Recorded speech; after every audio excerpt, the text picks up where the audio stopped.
जय श्री राम मेरे प्यारे भक्तों। आज श्याम के रामायण पाठ में आप सभी का स्वागत है। आइए शुरू करते हैं रामचरितमानस बालकांड के 225वें दोहे के हिंदी अनुवाद से।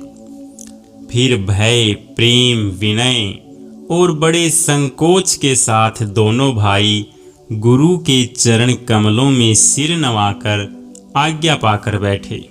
रात्रि का प्रवेश होते ही मुनि ने आज्ञा दी। तब सबने संध्या वंदन किया। फिर प्राचीन कथाएं तथा इतिहास कहते कहते सुंदर रात्रि दोपहर बीत गई। तब श्रेष्ठ मुनि ने जाकर शयन किया। दोनों भाई उनके चरण दबाने लगे। जिनके चरण कमलों के दर्शन एवं स्पर्श के लिए वैराग्यवान पुरुष भी भांति भांति के जप और योग करते हैं, वे ही दोनों भाई मानो प्रेम से जीते हुए प्रेम पूर्वक गुरु जी के चरण कमलों को दबा रहे हैं। मुनि ने बार बार आज्ञा दी। तब श्री रघुनाथ जी ने जाकर शयन किया। श्री राम जी के चरणों को हृदय से लगाकर भय और प्रेम सहित परम सुख का अनुभव करते हुए लक्ष्मण जी उनको दबा रहे हैं। प्रभु श्री रामचंद्र जी ने बार बार कहा, हे तात अब सो जाओ। तब वे उन चरण कमलों को हृदय में धरकर लेट रहे। रात बीतने पर मुर्गे का शब्द कानों से सुनकर लक्ष्मण जी उठे। जगत के स्वामी सुजान श्री रामचंद्र जी भी गुरु से पहले ही जाग गए। सब सोच क्रिया करके वे जाकर नहाए।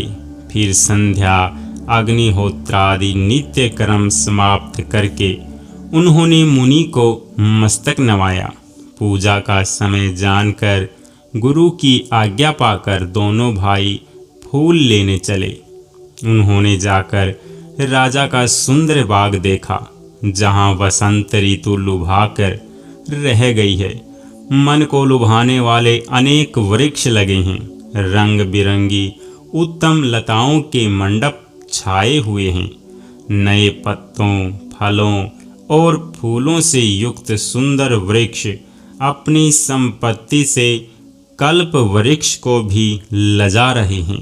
पपीहे, कोयल, तोते, चकोर आदि पक्षी मीठी बोली बोल रहे हैं और मोर सुंदर नृत्य कर रहे हैं। बाग के बीचों बीच सुहावना सरोवर सुशोभित है, जिसमें मणियों की सीढ़ियाँ विचित्र ढंग से बनी हैं।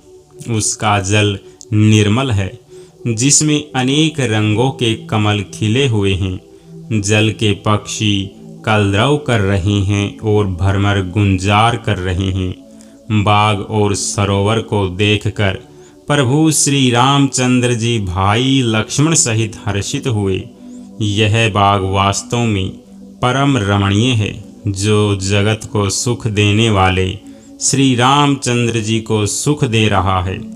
चारों ओर दृष्टि डालकर और मालियों से पूछकर वे प्रसन्न मन से पत्र पुष्प लेने लगे। उसी समय सीता जी वहां आई।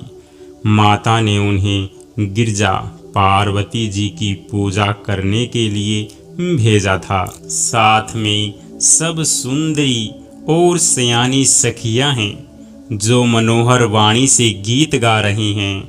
सरोवर के पास गिरिजा जी का मंदिर सुशोभित है, जिसका वर्णन नहीं किया जा सकता। देखकर मन मोहित हो जाता है। सखियों सहित सरोवर में स्नान करके सीता जी प्रसन्न मन से गिरिजा के मंदिर में गई। उन्होंने बड़े प्रेम से पूजा की और अपने योग्य सुंदर वर मांगा।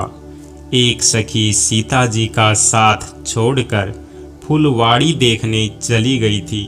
उसने जाकर दोनों भाइयों को देखा और प्रेम में विहल होकर वह सीता जी के पास आई।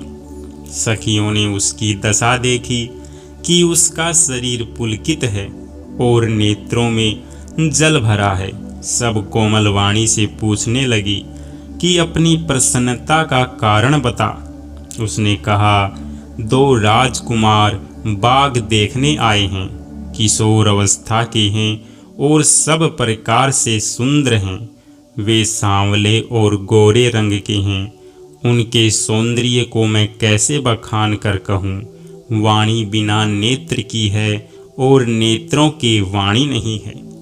यह सुनकर और सीता जी के हृदय में बड़ी उत्कंठा जानकर सब सयानी सखियां प्रसन्न हुई। तब एक सखी कहने लगी, हे सखी, ये वही राजकुमार हैं जो सुना है कि कल विश्वामित्र मुनि के साथ आए हैं और जिन्होंने अपनी रूप की मोहिनी डालकर नगर के स्त्री पुरुषों को अपने वश में कर लिया है। जहाँ तहाँ सब लोग उन्हीं की छवि का वर्णन कर रहे हैं। अवश्य चलकर उन्हें देखना चाहिए, वे देखने ही योग्य हैं। उसके वचन सीता जी को अत्यंत ही प्रिय लगे और दर्शन के लिए उनके नेत्र अकुला उठे। उसी प्यारी सखी को आगे करके सीता जी चली। पुरानी प्रीति को कोई लख नहीं पाता। नारद जी के वचनों का स्मरण करके सीता जी के मन में पवित्र प्रीति उत्पन्न हुई। वे चकित होकर सब ओर इस तरह देख रही हैं मानो डरी हुई मृग छोनी इधर उधर देख रही हो।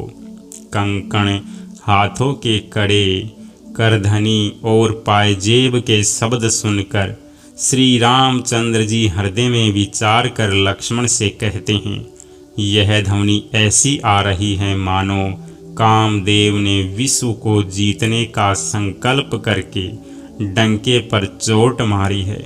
ऐसा कहकर श्री राम जी ने फिरकर उस ओर देखा। श्री सीता जी के मुख रूपी चंद्रमा को निहारने के लिए उनके नेत्र चकोर बन गए।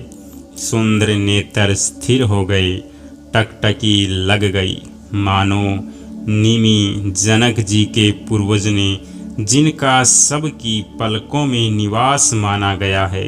लड़की दामाद के मिलन प्रसंग को देखना उचित नहीं, इस भाव से सकुचा कर पलकें छोड़ दी, पलकों में रहना छोड़ दिया, जिससे पलकों का गिरना रुक गया। सीता जी को शोभा देखकर श्री राम जी ने बड़ा सुख पाया। हृदय में वे उसकी सराहना करते हैं, किंतु मुख से वचन नहीं निकलते। वह शोभा ऐसी अनुपम है मानो ब्रह्मा ने अपनी सारी निपुणता को मूर्ति मानकर संसार को प्रकट करके दिखा दिया हो। वह सीता जी की शोभा सुंदरता को भी सुंदर करने वाली है। वह ऐसी मालूम होती है मानो सुंदरता रूपी घर में दीपक की लो जल रही हो।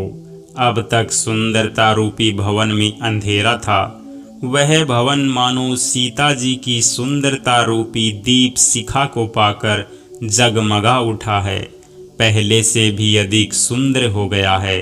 सारी उपमाओं को तो कवियों ने जूठा कर रखा है। मैं जनक नंदिनी श्री सीता जी की किससे उपमा दूं। इस प्रकार हृदय में सीता जी की शोभा का वर्णन करके और अपनी दशा को विचार कर प्रभु श्री रामचंद्र जी पवित्र मन से अपने छोटे भाई लक्ष्मण से समयानुकाल वचन बोले। जय श्री राम। मेरे प्यारे भक्तों, आज के पाठ को हम यहीं पर विश्राम देते हैं। जय जय सिया राम।